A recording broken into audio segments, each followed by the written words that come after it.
Hola, estamos en Ligas Revueltas. Parece que va a empezar a llover. Está como lloviendo, pero esperamos que no. Estamos en el taller de impresión y de grabado, de serigrafía de Casa Bestia, aquí arriba. Ya estamos con el señor Sergio Huerta, nuestro entrevistado de hoy. ¿Cómo estás, Sergio? Muy bien, gracias, Rodrigo. ¿Cómo va todo? Bien, excelente. La vida en general, ¿cómo va? En general, mucho trabajo y muchas cuestiones, obviamente, también culturales, Rodrigo. ¿Cómo te presentarías con la banda? ¿Cómo te presentarías con la gente? Pues fíjate que a mí me gusta mucho la música, soy filósofo de profesión, gestor cultural y en este año estoy dando aproximadamente unas 4 o 5 charlas que tienen que ver con el tema de la música, porque también el 23 de junio a las 7 de la noche en Arte de Oaxaca estoy organizando una exposición colectiva de arte que tiene que ver esta temática, ¿no? Este año estoy tratando de hacer una sinergia específicamente con el arte, la música y la literatura. ¿Y de qué va la expo, esta colectiva que estás organizando? ¿Cómo se llama? Fíjate que la expo son aproximadamente 19 artistas. Serían 14 artistas que tienen que ver con las artes plásticas. 3 de ellos estarían haciendo cerámica o escultura y 2 arte a muro. La exposición se llamaría El sonido y la furia y tiene que ver en particular, yo creo que una de las temáticas más importantes que voy a abordar en esta exposición colectiva tiene que ver con un libro de literatura de William Faulkner que se llama precisamente El sonido y la furia. Esto obedece también a una fotografía que encontré que me llamó mucho la atención, en la cual viene Ian Curtis, el vocalista de Joy Division, con una playera en uno de sus conciertos icónicos. Prácticamente parece que está en trance Ian Curtis, y tiene precisamente esta playera con este lema de El sonido de la furia. Entonces, ¿cuáles son los hilos conductores para esta exposición? Tienen que ver la música, el arte, la literatura, jugar también con estas cuestiones muy rizomáticas y también con el concepto de disonancia. Yo creo que este concepto tiene mucho que ver en particular con todo lo que se pretende que podría llegar a ser el arte. El arte como este simbolismo que en ocasiones oculta cosas o oculta procesos históricos, filosóficos, políticos y sociales, y que en ocasiones cuando emerge este tipo de propuestas artísticas, cada propuesta artística tiene que ver con este tipo de situaciones, pues hay como un jaloneo, hay una disonancia, que yo creo que eso es lo que permite que el arte constantemente esté teniendo nuevos alcances a nivel histórico, cultural, político y social. ¿Has hecho reseñas de exposiciones, textos de sala para diferentes artistas, no? Sí. ¿Me puedes contar un poco de esto? Fíjate que una de mis pasiones, pues obviamente es la escritura. Insisto, soy licenciado en filosofía, tengo una maestría en el campo de formación docente y creo que la mejor manera de poderme acercar al pensamiento crítico, filosófico y artístico es escribiendo. He logrado hacer textos de sala para diferentes artistas, también catálogos que han pues gustado mucho. Hice un catálogo para un artista zacatecano que vino a presentar el catálogo también aquí en el MUPO, Carlos Alberto, que es uno de los artistas abstractos más importantes que ha expuesto en el Felgueres. Hicimos el catálogo y el texto principal está ahí. Igualmente para Alonso Orihuela me invitó a hacer 3 ensayos para estos 2 tomos de 50 artistas contemporáneos de Oaxaca, y hay también un libro de artista con Esteban Urbieta, que a raíz de la pandemia me invitó el maestro Esteban para que pudiera realizar los textos, y pues yo creo que en eso es en lo que he estado ocupando mi tiempo en estos últimos años, en hacer las reseñas, la escritura de los textos de algunos artistas importantes de aquí de Oaxaca. ¿Qué es lo que el arte necesita para ser teorizado o expuesto o explicado? ¿Cuál sería en este caso, Fíjate que no, a ver, cómo definir su función? Ahí viene algo importante. Muchas veces los textos de sala te explican las técnicas, te explican las medidas, cuál es la corriente del artista. Pues a mí me gusta mucho más hablar sobre el punto de vista filosófico, mitológico, de transiciones de rituales, Y a partir de eso, yo creo que es un texto diferente. Hablo mucho sobre la mitología, sobre la filosofía, sobre las preguntas que pueden hacer pensar antes que veas las obras del artista, pues que veas qué pasa con el contexto de la misma obra y del mismo artista. Entonces yo creo que eso es lo que ha estado gustando, Rodrigo, esta situación muy simbólica, mezclo la filosofía, como te decía, la música, el arte, el cine, y pues yo creo que esto ha dado como un giro a estas reseñas que ha estado haciendo de los artistas y que pues cada vez pues me invitan a que haga más textos de sala para ellos, ¿no? Y para los museos también, ¿no? Como por ejemplo el MUPO y el Felgueres. ¿Y el arte cómo es complicado de agarrar el vuelo, de definir, o es más que nada una sensación? Fíjate que hay una autora que yo estoy retomando mucho sus escritos, Susan Bock, que habla sobre qué pasa con la Escuela de Frankfurt, qué pasa con un concepto que se llama estética y anestésica, que yo creo que es uno de lo que yo he enarbolado muchísimo para mi pensamiento estético en particular. Y ella habla que hay que retomar una filosofía más corporal, una filosofía más de la sensibilidad. Y yo creo que por ahí me estoy yendo un poco más, ¿no? Inclusive también para las charlas que estoy dando, fíjate, di una en el Cobao, que me invitó Jesús Rito precisamente.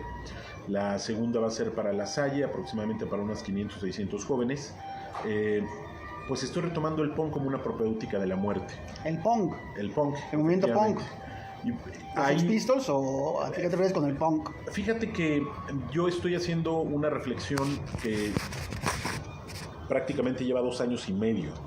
2 años y medio en esta investigación que ahora con estas charlas pues ha cobrado vida y sentido, porque hay un libro fundamental para mí que se llama Rastros de Carmín. Entonces ahí lo que empieza a hacer este autor español, que es extraordinario, es hacer una reflexión sobre qué pasa con el último concierto que dan los Sex Pistols en Estados Unidos, que fue para muchos un fracaso muy complicado, inclusive el mismo vocalista reniega mucho de él, pero lo que hace este autor es llevar a la vida artística este fenómeno, como él lo menciona, que es más intelectual y más como de iniciados, el fenómeno del punk. Entonces retomo mucho prácticamente de este libro, pero encuentro una bifurcación, ahorita te lo menciono, una bifurcación sobre el pensamiento punk desde el punto de vista fisiológico. ¿Qué quiero decir con eso? Mucho se habla que el punk puede ser una actitud, que puede ser un protolenguaje, que puede ser una filosofía y que puede ser 1000 cosas, ¿no? Yo lo estoy viendo desde el punto de vista fisiológico. Y hay un concepto de uno de los artistas que a mí también me han impactado mucho, que es Dan Graham, que tiene un concepto que se llama desentumescencia. La desentumescencia es, que yo la llevo al arte, es tratar de desentumir prácticamente los sentimientos, las sensibilidades, las reflexiones, para poder llevar al cuerpo y al pensamiento a un desborde. ¿Qué entiendo yo por desborde? Estas prácticas, por ejemplo, como lo que tiene el punk, de ser bastante contestatarias, de ser liberadoras, de el hazlo por ti mismo, el no futuro. Entonces yo creo que son principios filosóficos muy básicos. Entonces, a partir de que estoy dando estas pláticas y charlas, básicamente estoy revisando el punk desde su punto de vista estético, filosófico, contracultural. Y creo que esto es lo que está animando precisamente la exposición que estoy organizando para el 23 de junio en la Galería Arte de Oaxaca. Este sentimiento del punk como un asunto irremediable, viable y irremediable, ¿tú cómo Fíjate ves? que ahora con esta proliferación de música que los jóvenes están escuchando, yo creo que es algo... ¿Te refieres a Peso Pluma? A muchas de las manifestaciones que oyen los jóvenes, ¿no? Tanto el reggaetón como el corrido, los corridos tumbados y todo este tipo de situaciones, que yo creo que, mira, mientras escuchen música es importante, pero yo creo que podríamos ponerle algo más importante. Mientras escuchen música, se entiendan las letras y lean, yo creo que eso es lo vital, que para mí sería indispensable para estos tiempos pospandémicos. Yo creo que la lectura tiene que ser, como bien decían los punks, hágalo usted mismo. muchas veces cuando daba clases de literatura me decían, oiga, pues ¿qué me recomienda? Pues yo creo que primero hay que leer la literatura universal para posteriormente entrar a cuestiones que en realidad te gustan y que toda la vida vas a tener como una situación problemática. Por ejemplo, en este caso, mis hijos me dicen, oye, ¿y por qué te gusta tanto el punk? Ellos oyen, inclusive siempre que vamos en el coche son muy musicales, mi vida prácticamente es el 90% música, y les digo, es que no entendía muy bien el punk, entendía el post-punk. Yo inclusive toqué música desde esta corriente que se llama post-punk, y entonces como me llamaba mucho la atención el punk, quería entenderlo mejor, se me hacía una interrogante viva, y a partir de ahí empecé a hacer esta investigación que ha llevado a un cauce de estas charlas de hablar del punk como una propedéutica de la muerte. Propedéutica de la muerte. Hugo Tobar nos está viendo, Hugo Tobar Monos, su cuenta Hugo Tobar Monos. El maestro Hugo Tobar nos dice, también es un excelente lector. También es muy punk. Ay, sí. No, dice un abrazote al maestro Sergio Huerta en esta bella tarde de lluvia. Interesante tema de la furia, me gusta. Un abrazo, gracias. Un abrazo de vuelta. Pues también es medio punk el maestro Hugo Tobar. Pero ¿cómo es esto de la propedéutica de la muerte? Se oye denso. Fíjate que un pensamiento desde que empecé a estudiar filosofía, que es el pensamiento socrático, creo que fue algo que me ha acompañado a lo largo de toda mi, inclusive de la tesis que hice para ser licenciado en filosofía. A mí me llamaba mucho la atención que en filosofía muchas veces dicen la filosofía es una propedéutica para la vida. No, yo creo que la vida ya la tenemos pues prácticamente por construcción. Vamos construyendo muchos parámetros para crear una identidad y una forma de pensar. Pero yo creo que la muerte, ha sido uno de los enigmas más importantes que todos los filósofos han retomado. Y la propedéutica que yo retomo de Sócrates es que cuando él iba a tomarse la cicuta, muchos de sus contemporáneos, muchos de sus amigos, le comentaban, oiga maestro, pues mejor hay que abdicar de todas estas cuestiones que usted tanto ha comentado, y mejor vámonos, ¿no? Hay que escaparnos. Y él decía, no, si no, entonces no tendría cabida mi reforma moral, mi reforma socrática, mi reforma filosófica.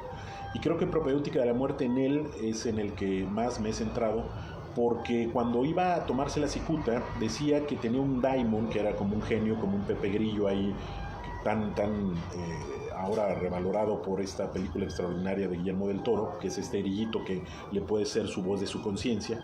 Ahí no estaba ese término de conciencia, pero ese daimon significa que cuando vas a hacer algo malo, pues obviamente el daimon te grita, te dice, te da muchos pues tips para que no hagas alguna cosa en particular.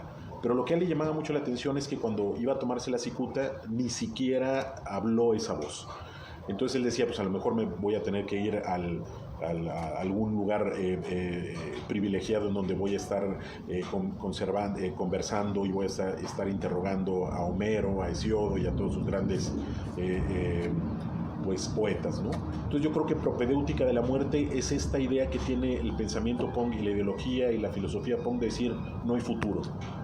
Creo que es un como contrasentido a veces que lo tomamos mucho de esta historia temporal en la cual decimos, y que los jóvenes, por ejemplo, que es lo que yo comento mucho en la charla, los jóvenes londinenses estaban furiosos, estaban enojados porque había una teoría como del bienestar, muy extrañamente que ahora todo parece indicar que este nuevo gobierno o este gobierno habla mucho de esta teoría del bienestar, pero es una teoría que en Inglaterra surge cuando la revolución industrial está en su auge y pensaban todos que gracias a esa revolución industrial todos iban a tener una situación más holgada económicamente. Llegan los jóvenes ingleses a darse cuenta que esto es una falacia, que la revolución industrial pues bueno, trajo muchos problemas y por eso están furiosos. Lo contrapongo a los jóvenes que estaban en la Sorbona, que estaban estudiando, y que ellos estaban aburridos. Mientras los jóvenes ingleses estaban muy furiosos, muy molestos, de ahí viene precisamente este punk tan iracundo, tan interesante, inclusive este hazlo tú mismo de tocar prácticamente tú solo y pues no buscar prácticamente a nadie, no que te enseñe, sino que sea el sentimiento lo que aflore. Entonces los jóvenes franceses estaban muy aburridos. Entonces yo creo que ahora tenemos una sociedad de jóvenes, muy a lo que decía Guy Debord precisamente con todas estas reflexiones, una sociedad teledirigida, una sociedad en la cual está inmersa en los celulares y que no leen, ¿no? Y que no leen ni siquiera para poder entender qué pasa críticamente con la vida de uno mismo. Que retomo otra vez de Sócrates también con esta propéutica de la muerte. Pues retomo esta idea de que si no te conoces a ti mismo, muy difícilmente vas a conocer a los demás. Conociéndote a ti mismo, que es muy complicado, es una inversión de tiempo muy extraña, a veces con una complejidad mayúscula, pues puedes conocer al otro.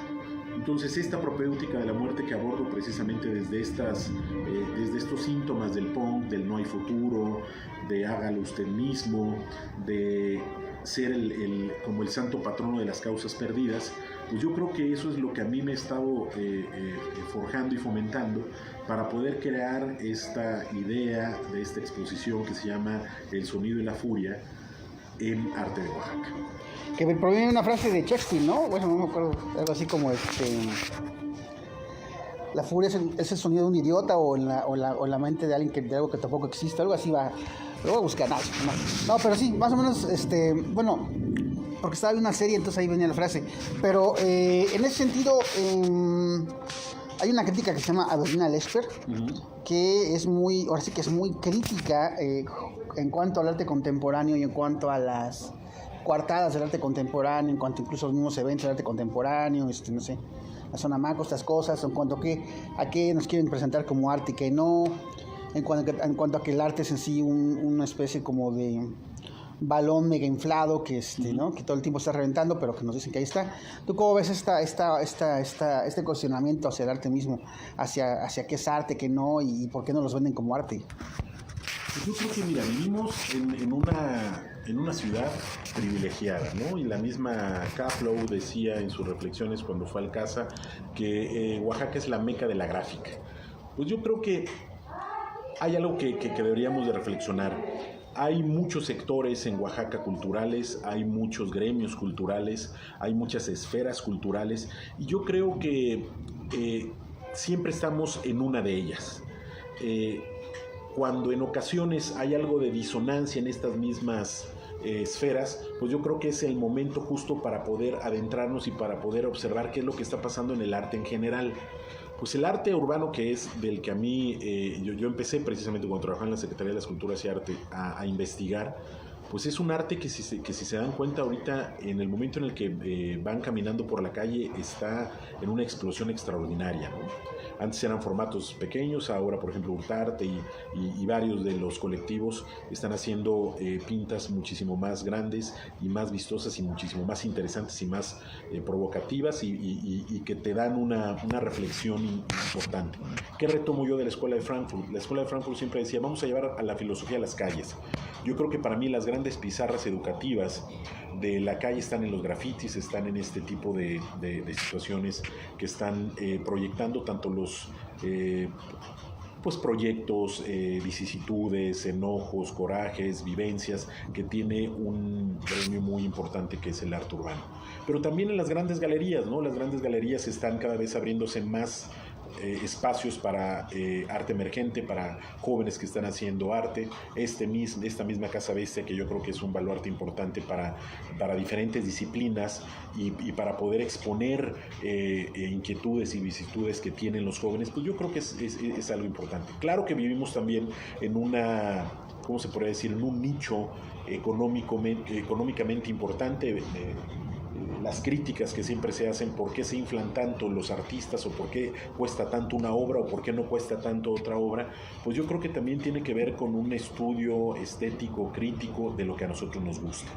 Yo creo que muchas veces, creo que tú también que has escrito para diferentes artistas, creo que te has dado cuenta que en ocasiones una buena crítica forja una carrera muy importante, a veces complicada, de un artista, y una crítica muy loable, muy interesante, pues también igualmente puede encumbrar a cualquier artista. Entonces yo creo que pues vivimos aquí sí, no teóricamente, sino en la vivencia en Oaxaca, con una cantidad de exposiciones cada fin de semana, se abren nuevas galerías, se abren nuevos espacios culturales, y yo creo que lo más importante es que la gente vaya, asista a estos recintos, que salga a la calle a caminar, que vaya a este tipo de galerías también independientes y que observe qué es lo que les gusta.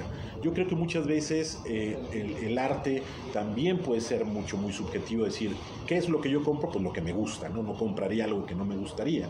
Pero entonces yo creo que mientras más te influyes del artista, más conoces la curaduría, más conoces la forma de vida, los procesos culturales que tiene cada uno de los artistas, pues yo creo que vas entendiendo mejor un poco el panorama y de este arte tan vivo que se vive en Oaxaca. Yo creo que, insisto, cuando doy mi charla siempre les comento a los jóvenes, vivimos uno de los lugares más privilegiados en los que, más que teoría, que estaría interesante también hacerla, vivimos día a día un sinfín de cuestiones artísticas.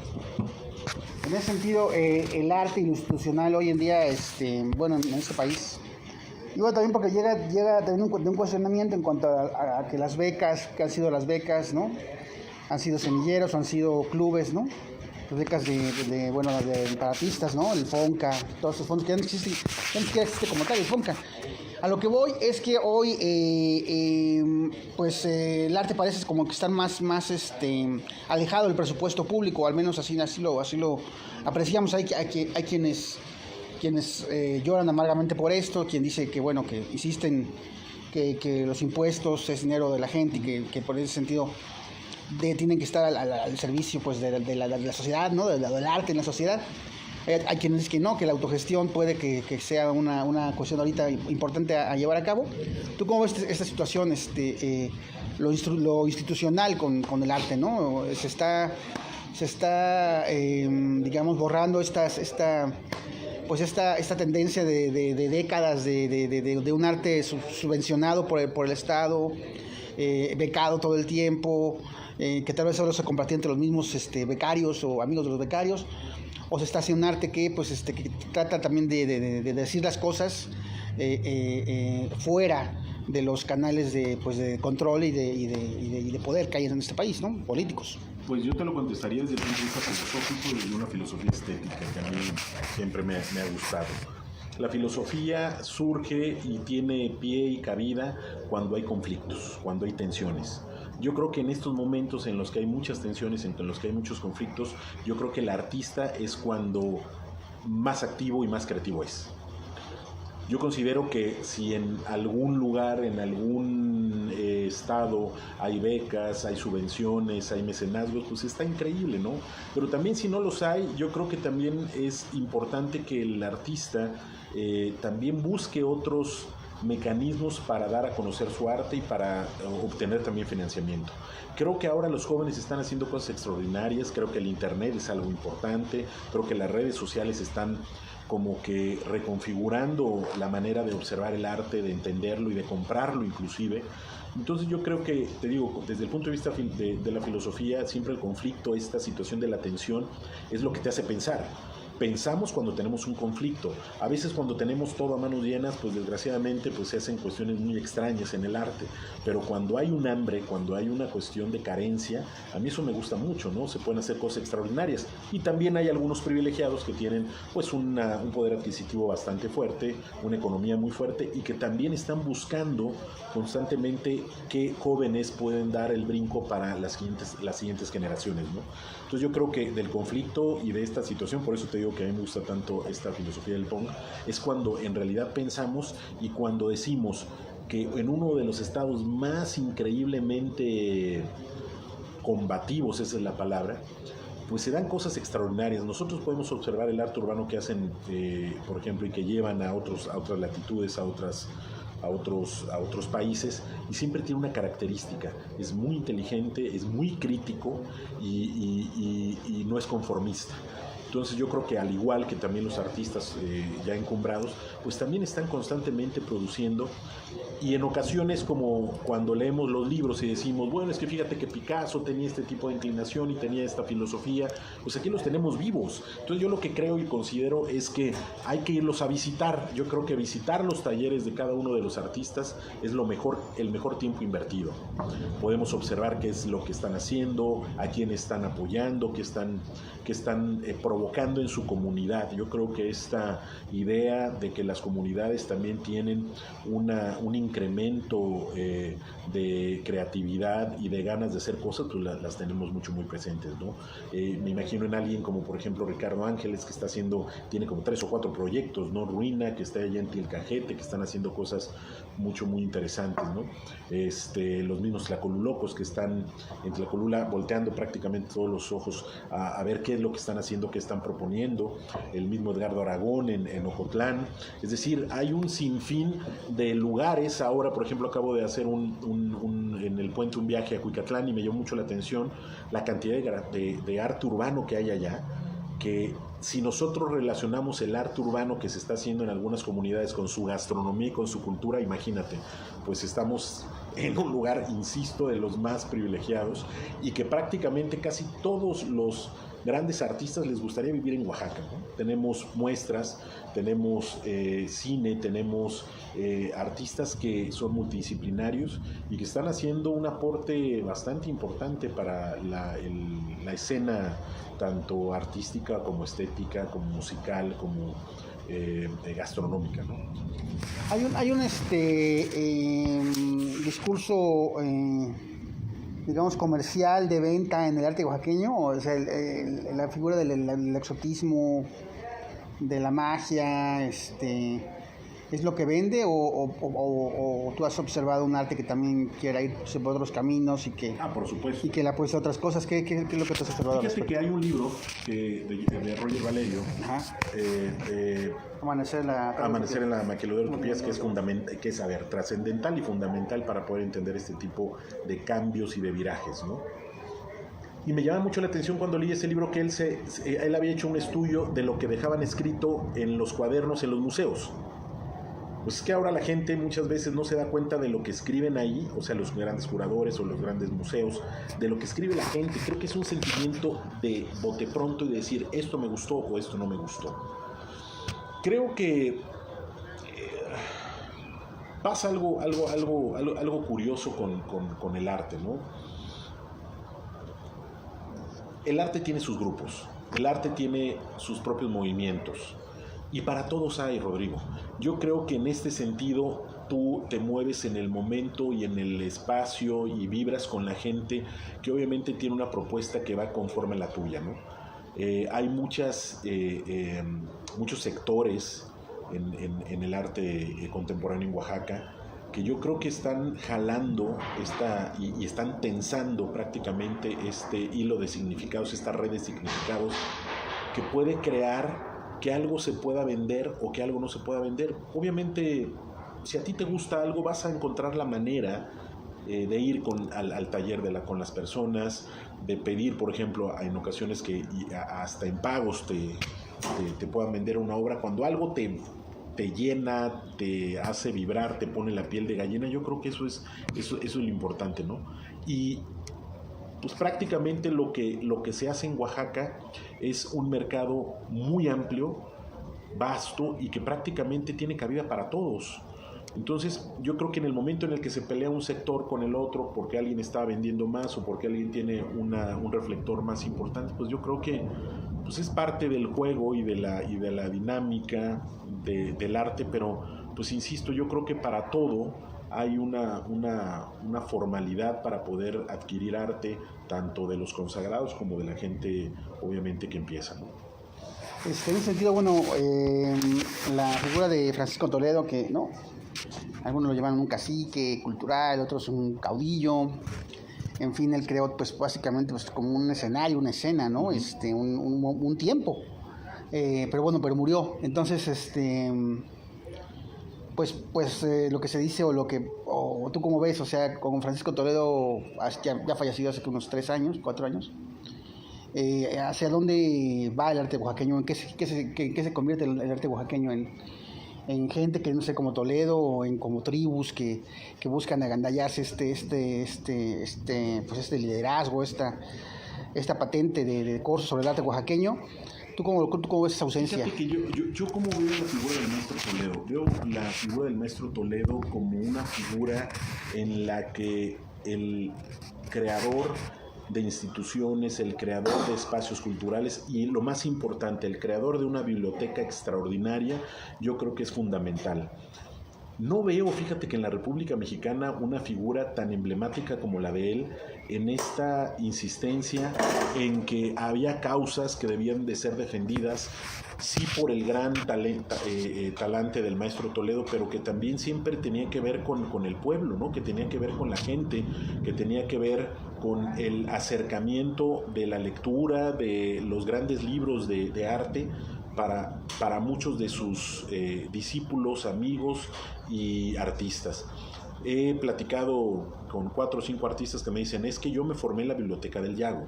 Entonces yo creo que yo no encuentro en la República Mexicana a alguien que amalgame esta resistencia política, cultural, este liderazgo que puede crear una figura tan emblemática como la del maestro Toledo, y yo creo que es un parteaguas. Yo creo que después de la muerte del maestro Toledo hay una reconfiguración, efectivamente, hay una reflexión de qué es lo que está pasando con el mapa cultural en Oaxaca, pero insisto, no lo veo prácticamente con ninguno de los artistas vivos, ni siquiera en Chapultepec, de lo que están haciendo, ¿no? Había un compromiso social, político y cultural, que creo que eso es innegable, y yo me quedo con esa visión y con esa versión del maestro Toledo que se me hace verdaderamente inigualable, y la verdad, pues no veo una voz que a nivel nacional pueda decir algo importante, y que a partir de eso algo importante se pueda cambiar la configuración inclusive arquitectónica de una ciudad como Oaxaca, ¿no? Entonces yo creo que eso es algo que difícilmente va a poder llegar a pasar por lo que yo veo en Oaxaca. Obviamente hay muchos artistas muy buenos y con un talante muy, muy importante, pero esa vena de hacer instituciones, de hacer este tipo de bibliotecas, de hacer este tipo de acervos, no lo veo muy claro por dónde vaya. Sergio, en ese sentido, la gente que nos llega a ver o que nos pueda ver, ¿tú les recomendarías dedicarse al arte a estas alturas? ¿Por qué razones, no? Económicas? Pues no creo. Físicas, sociológicas, anímicas. ¿Qué es lo que hace a un artista? A un artista lo hace la urgencia de decir las cosas o la pose, porque mucha banda pues se hace artista por la pose, ¿no? Me acuerdo hace años un conocido decía, bueno, me voy a meter de pintor porque hay varo, ¿no? Bueno, en Oaxaca. ¿Tú cómo ves? O sea, ¿qué hace un artista? ¿Por qué conservarse artista? ¿Por qué llamarse artista? O sea, o también puede ser pura mamada. ¿Tú cómo ves? El artista es un necio. El artista es un contracultural, el artista es un punk, el artista es un edil de las causas a veces perdidas, el artista es un hombre que puede plasmar cosas que nosotros solamente a veces escuchamos o leemos, y que imagina mundos. Creo que el artista es el punto fundamental para un mundo en el cual muchas cosas se están destruyendo. Había una frase de Helderlin que decía, ¿y para qué poetas en tiempos de penuria? Pues más bien yo lo pondría, ¿y para qué artistas en tiempos de penuria? Yo creo que el artista funciona, que el artista es, y que el artista va a perseverar gracias a su necedad, gracias a su terquedad, gracias a que siente que sus venas se expanden, empiezan a expandir cuando él crea y pinta algo que no estaba en la realidad y que lo trae de su intimidad al conocerse a sí mismo, otra vez muy socrático, y que nos permite observar que hay múltiples mundos posibles. E insisto, yo creo que el artista es una persona muy necia, ¿no? Y que creo que en esa necedad radica su grandeza. ¿Su convencimiento? ¿El convencimiento del artista? Pues hay cada quien tiene convencimientos diferentes, ¿no? Pero yo creo que si es fidedigno el sentimiento, pues yo creo que es importante, ¿no? Y a mí me fascinan esos artistas que tienen muchos problemas, que tienen muchos conflictos para poder hacer el arte, ¿no? Ese tipo de artistas que no llevan una línea totalmente bien establecida, sino que hacen irrupciones en su propio arte, que hacen unas rupturas que gracias a eso los curadores a veces, o los que escriben sobre las teorías del arte, sobre la estética, se dan de topes en la cabeza que dicen, bueno, si él empezó siendo pintando pues cuestiones figurativas y ahora está en lo abstracto, luego de ahí se pasó al o sea, ¿qué es lo que está pasando, no? Entonces yo creo que en esta gama de posibilidades y de autoconocimiento y de necedad que tiene el artista consigo mismo, yo creo que ahí está el valor que para mí, en lo totalmente particular, es lo que hace que un artista sea grande. Ya está lloviendo acá, Fuertzón. Bueno, ya para ir finalizando, Sergio, pues háblanos un poquito más de esto que nos comentabas, esta exposición del 3. ¿No? ¿Cuándo me dijiste? Mira, el 23... Porque además va a tener artistas, va a tener pintores, va a tener sí. Músicos, músicos que pintan, pintores que hacen música. Artistas que hacen música y músicos que hacen arte, eso fue la idea original. ¿Cómo va esta cosa? Va a ser el 23 de junio a las 7 de la noche en Arte de Oaxaca. Pero alternativamente hablando, las charlas que también estoy dando, la siguiente va a ser el 29 de mayo, si no, luego te corrijo bien las fechas, en La Salle, para ¿qué será? Como unos 500, 600 jóvenes. ¿De qué le vas a hablar a esos jóvenes? Es específicamente la lectura, la estética, el punk, qué pasa con la música, qué pasa con la contracultura, que es estas charlas que estoy denominando el punk como propedéutica de la muerte. Cuando te diriges a un público joven, ¿ves receptividad de su parte o como Fíjate que cada vez me llamó les mucho la atención vale gorro? Que en el Cobao a mí me impresionaron porque se prendieron muchísimo. Inclusive una de las jóvenes me dijo, bueno, si lo entiendo bien, entonces ser punk y ser contracultural es leer y estar en contra inclusive de los padres que no leen para que nosotros podamos entendernos a nosotros mismos. Le dije, pues es eso. Si entendiste eso, pues yo creo que eso es el punto central y neurálgico de eso. Hay que leer. Leer es como abrir los ojos, leer es como poderte entender un poco a ti mismo también. Y la siguiente plática, la charla, sería el 10 de junio en No Nada Galería, con Lisa Mendelssohn, que ha sido para mí una de las mujeres más punks que he visto y que he conocido, y que tiene una galería también muy interesante que han expuesto varias personas importantes en el medio artístico contemporáneo. Ahí sería pues una charla que es el lugar pequeño, pero eso es lo que es la esencia del punk. Y fíjate que tengo invitaciones para dar esta misma charla en la UDLA en Puebla, en Zacatecas, en el Felgueres, y en Monterrey con un gran amigo en artes visuales. Entonces, ¿qué gran amigo? ¿Mande? ¿El secreto? No. Un artista, fíjate que lo conocí precisamente ahora que fuimos a la exposición en la Secretaría de Cultura Federal, a una exposición nacional, y en la cual conocí a varias personas muy importantes ahí del medio nacional, muy contracultural también, porque esta exposición, Rodrigo, fue en el edificio de la Secretaría de Cultura Federal, pero para los sindicalizados, imagínate. 16 pisos con obras de arte en los cuales ellos constantemente están pues haciendo pues toda la gestión administrativa, burocrática para los artistas, y que pocas veces se había llevado el arte ahí. Imagínate, en los 16 pisos está esta exposición que hizo un gran amigo, Frank Turón, en la Secretaría de Cultura Federal. Ah, okay. Entonces ahí obviamente conocí a otros amigos, conocí a otros artistas, y a partir de ahí surgen estas invitaciones, como el maestro abstracto zacatecano Carlos Alberto, que sería allá en Zacatecas también, que por ahí posteriormente me gustaría comentarte de algunas otras incursiones que vamos a tener también en Zacatecas, en Puebla, en Tijuana también hay alguna intención que también pueda ayudar esta charla, que todo esto gira alrededor y en torno a esta exposición del viernes 23 de junio en Arte de Oaxaca.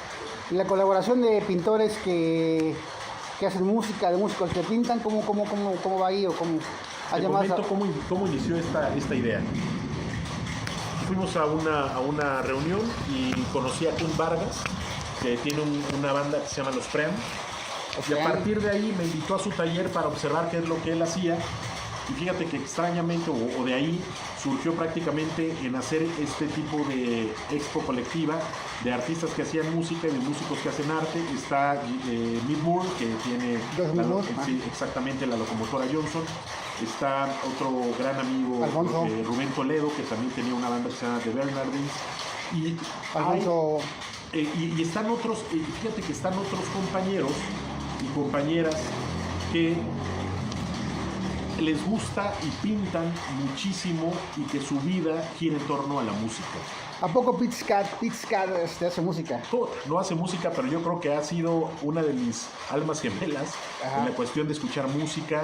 Su pintura, si te das cuenta y si has visto parte de lo que ella hace, es ultrapunk. Tiene estas mujeres muy interesantes que en lugar de cabellos tienen estas cerillas y que para ellas precisamente este fuego interno es lo que hace la creación. Es esposa del maestro Cristín Valladares, y pues ahí prácticamente casi todos tienen que ver con una influencia muy fuerte con la música, ¿no? Acá tenemos los participantes, ¿no? Ya el flyer que nos has traído. Bueno, flyer no oficial, porque no oficial, es como una bueno, podemos más o menos hacer una lista de los personas que van a estar. Sí. Judith Ríos, George Smith Moore, Guillermo Pacheco, Alfonso Barrera, Manuel de Los Ángeles, Piscat, con Vargas, José Santos, Alberto Cruz, Nois, Yankel Valderas, ¿a poco Yankel hace música? No, Yankel, por cierto, ¿por qué me interesaba lo que estaba haciendo Yankel? Porque Yankel participó en la primera expo que organicé, y fíjate que él tiene siempre una reflexión muy interesante con la música de su pueblo, y que ahora su hijo está tomando como esta batuta familiar y está tocando el sax. Entonces, últimamente las intervenciones que está haciendo tienen que ver con esta reflexión familiar, con el gusto de su hijo y de él obviamente también en esta situación, y que lo ha plasmado en muros y en recintos bastante importantes, ¿no? También se encuentran Edgardo Aragón, Yesca, Óscar de las Flores, Rubén Toledo, Jorge Moedano, Alfonso Barranco, Isabel Sánchez Salgado. Sí, ceramista, sí, claro.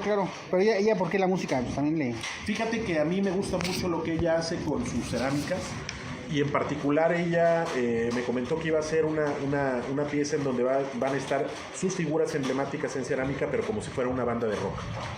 Ok, bueno, Ana Victoria García Martínez y Víctor Chaca. Y bueno, eso se va a llevar a cabo, ya nos comentó Sergio, el 23 de junio del 2003, este año, en Arte de Oaxaca, esta expo colectiva, El Sonido y la Furia, que falta, bueno, ¿cuánto? ¿Un mes, no? ¿Un mes y medio? ¿2 meses? Sí, falta poco, y también las charlas, Rodrigo, que me gustaría posteriormente pasártelas, para que, pues, si nos pueden acompañar, pues sería algo extraordinario. Y estoy buscando precisamente el nombre de este libro de Rastros de Carmín, del autor, para que lo tengan. Es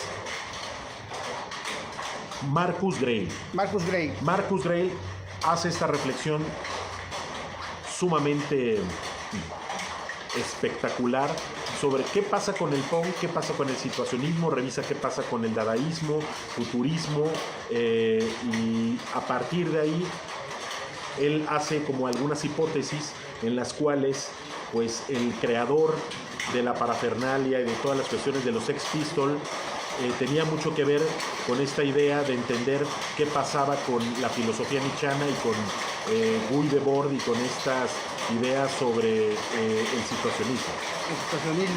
Bueno, pues eso ya empezó, ya sí empezó lo rudo. Pero bueno, ha sido una buena plática. ¿Algo más quieres decir, Sergio, que se esté quedando como en el tintero, que no te quieras expresar a la banda? Antes de que ya no podamos ni siquiera escuchar cómo nos llamamos. Pues creo que ahora reviero un poco la situación, y pues también agradecerte a ti por las invitaciones que me has hecho, inclusive para poder apoyar también una de tus publicaciones. Creo que esta situación autogestiva siempre ha sido importante, esta situación en la cual pues tú estás escribiendo bastantes cosas, que has escrito situaciones para artistas como textos de sala, y yo creo que eso es lo que nos hermana, ¿no? Por lo que empezamos a tener estas charlas y este diálogo. Entonces yo creo que siempre voy a apostar porque la lectura sea algo importante en la vida de cualquier persona en el ámbito que quiera, pero pues yo creo que lean, ¿no? Que creo que es algo que investiguen, si algo les apasiona, pues que por lo menos en la noche, como yo lo hago, no puedo dormir sin que lea algo, y que a partir de ahí viene el asombro. Cuando el mundo se quede sin asombro, se va a quedar sin filosofía, se va a quedar sin autores como tú, que están haciendo cosas pues bastante contracorriente, bastantes punk, para que se pueda más público entender qué es lo que son los procesos creativos, ¿no? Y cómo es también este mundo tan presto pues en estos momentos a la inteligencia artificial, ¿no? Que ya todo el mundo está muy emocionado, y que ya la inteligencia artificial es lo nuevo, lo de moda, lo que sigue en el arte, lo que sigue en la expresión. Las máquinas o las máquinas escribiendo un libro, las máquinas pintando, las máquinas haciendo esto y lo otro. Fíjate que hace mucho leí un libro que se llama Cyberpunk, en el cual estaba haciendo una reflexión sobre el cuerpo caduco. Películas como Cronenberg, que es una de las películas que hace poco vi y me llamó mucho la atención porque es un manifiesto del nuevo cuerpo. Creo que se llama Asesinatos del Sur. Ajá. La más reciente, dices, ¿no? Sí, es la más reciente y es una locura visual, ¿no? Y la filosofía que tiene este hombre. Pero yo creo que la inteligencia artificial nunca va a llegar a ser una interrogante en la cual alguien va a dejar de pensar para abocarse a la inteligencia artificial. Hasta para hacer dibujos con inteligencia artificial tienes que tener un comando, tienes que leer muchísimo, tienes que estudiar programación para por lo menos, ¿no? Entonces no se hace sola la inteligencia artificial, necesita de humanos. Como por ejemplo muchos decían, oye, viene el internet, viene las redes sociales, van a desbancar al libro. Para nada, yo creo que, como decía Robert Calazo, muchas veces los dioses se han ido a ocultar a las bibliotecas.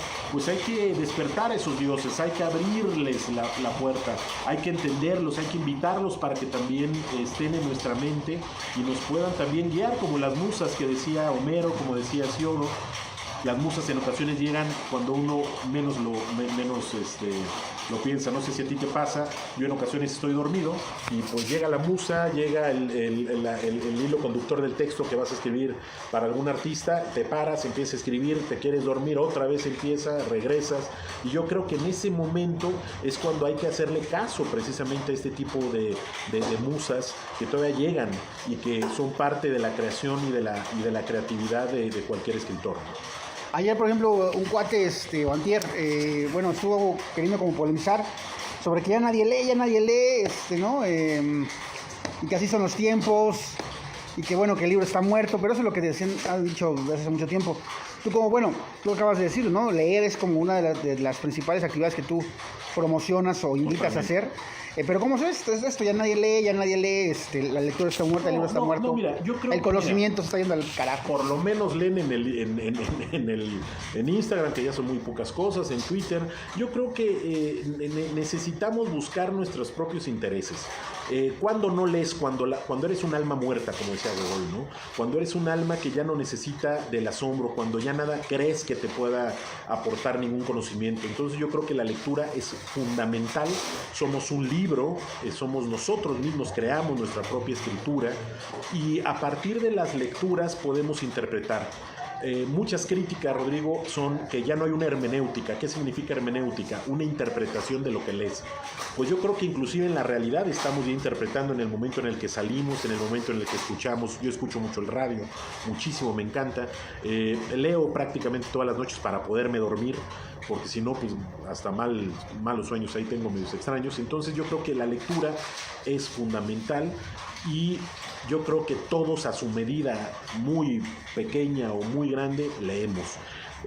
Oaxaca tiene una característica, Rodrigo, que me llama mucho la atención. Hay muchos carteles, no sé si te has dado cuenta en la calle, o sea, tenemos una cuestión visual con los carteles muy interesante y algo leemos, ¿no?